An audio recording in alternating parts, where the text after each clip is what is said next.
सो अब हम formula derive करते हैं एंगुलर डिस्प्लेसमेंट का।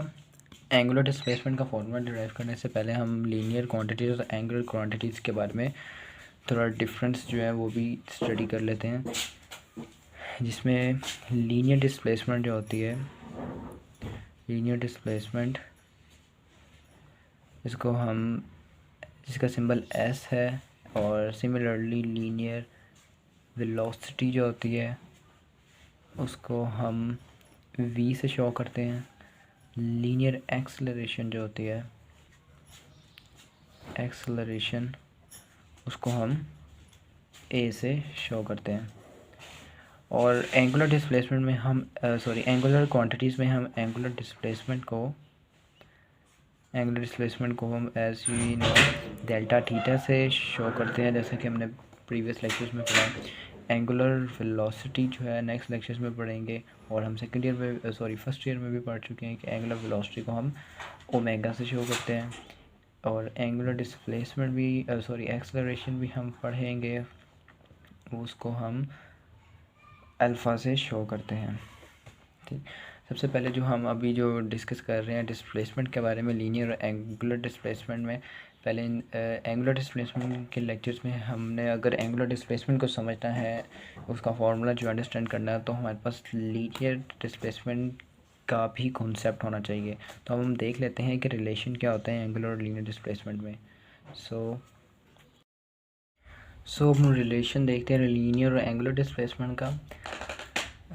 एंगुलर डिस्प्लेसमेंट में क्या होता है कि सपोज ये सर्कल में कोई भी बॉडी जो है, इसके सेंटर ऑफ एक्सिस ये है, और इस यहाँ से इस पॉइंट P1 से यहाँ तक मूव करती है। इस पॉइंट को हम P2 कह देते हैं।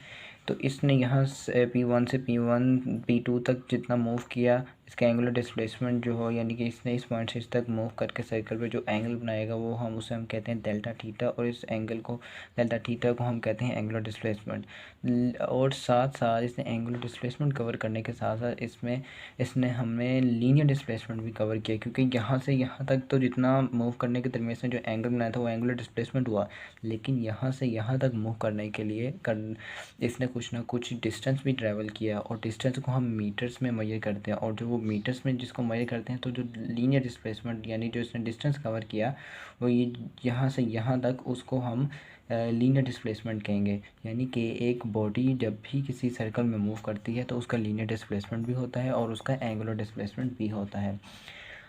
तो अब हम इसका फॉर्मूला ड्राइव करते हैं। यहाँ से यहाँ तक इसने जो एंगुलर डिस्प्लेसमेंट कवर किया उसको हम डेल्टा एस कह देते हैं, क्योंकि जो डिस्प्लेसमेंट होता है, डिस्टेंस, उसको हम एस से शो करते हैं। तो अगर जो हमने चैप्टर नंबर 1 में, फर्स्ट ईयर के चैप्टर नंबर 1 में एक फार्मूला पढ़ा था रेडियन का, यहाँ से हमने एंगुलर डिस्प्लेसमेंट का फार्मूला निकालना है, तो हम जो है एंगुलर डिस्प्लेसमेंट को हम रेडियन में मेजर करते हैं। तो अब हमने जो एंगल इन रेडियन जो फर्स्ट ईयर में पढ़ा था, उसका जो फार्मूला था एंगल इन रेडियन, एंगल, उस फार्मूले से हम एंगुलर डिस्प्लेसमेंट का फार्मूला ड्राइव करेंगे। एंगल इन रेडियन क्या था वो, आर्क लेंथ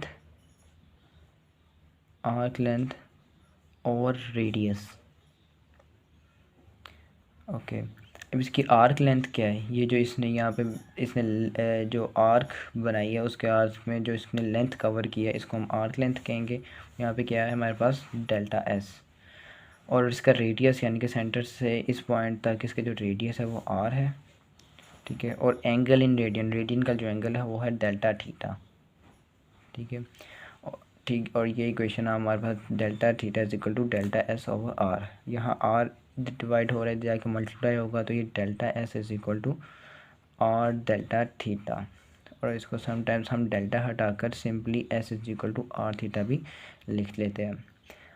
अब ये जो इक्वेशन है हमारी, ये हमें क्या डिस्क्राइब कर रही है, ये जो थीटा है ये हमारे पास क्या है, एंगुलर डिस्प्लेसमेंट।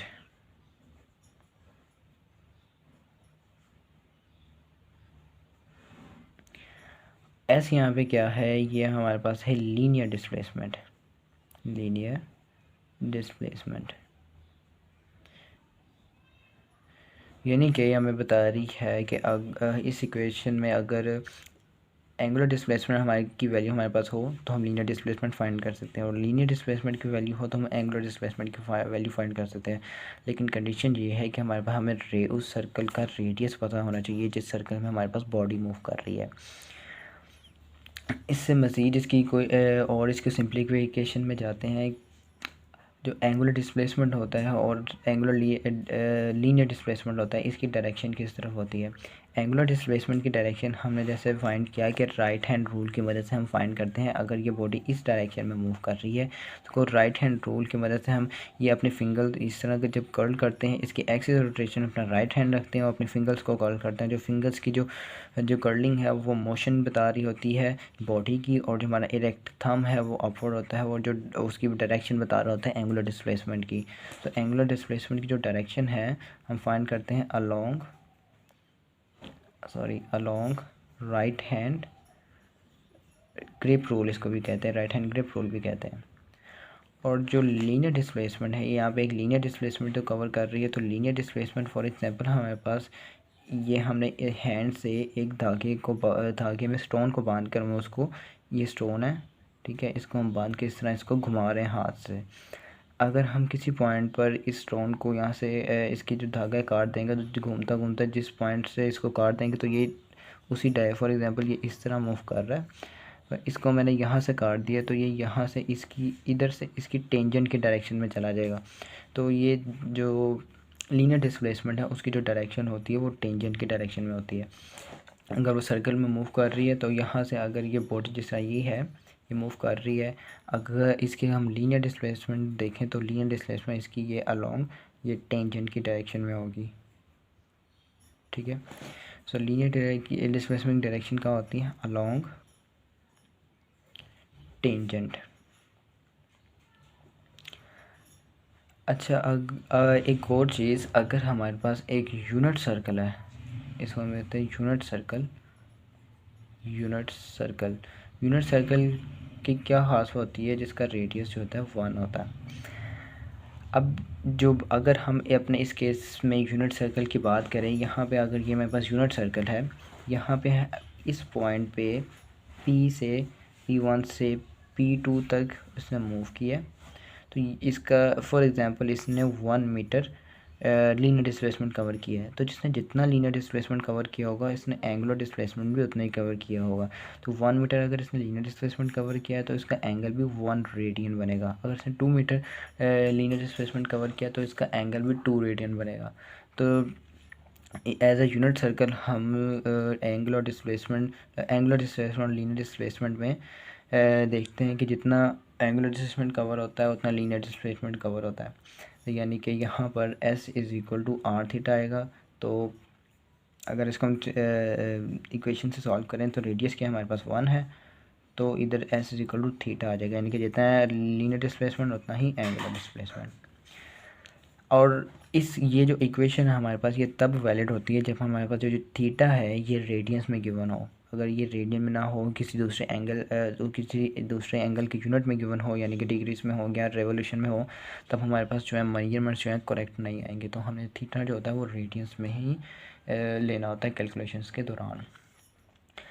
और दूसरी एक बात कि जो एंगुलर डिस्प्लेसमेंट है उसकी जो डायरेक्शन होती है, यहाँ पर एंगुलर डिस्प्लेसमेंट की डायरेक्शन जो वो इस तरह राइट हैंड रूल से अपवर्ड आ रही है इस तरह, और जो उसकी लीनियर डिस्प्लेसमेंट की जो डायरेक्शन है वो टेंजेंट में आई, यानी कि अगर यहाँ पे वैसे तो ये इस तरह इसकी डायरेक्शन आएगी, लेकिन अगर ये टूट है तो इसकी जो डायरेक्शन है वो अगर ये इसकी यहाँ से मोशन में आ रहा है तो इसकी लीनियर डिस्प्लेसमेंट ये होगी और इसकी एंगुलर डिस्प्लेसमेंट ये इसके परपेंडिकुलर होगी।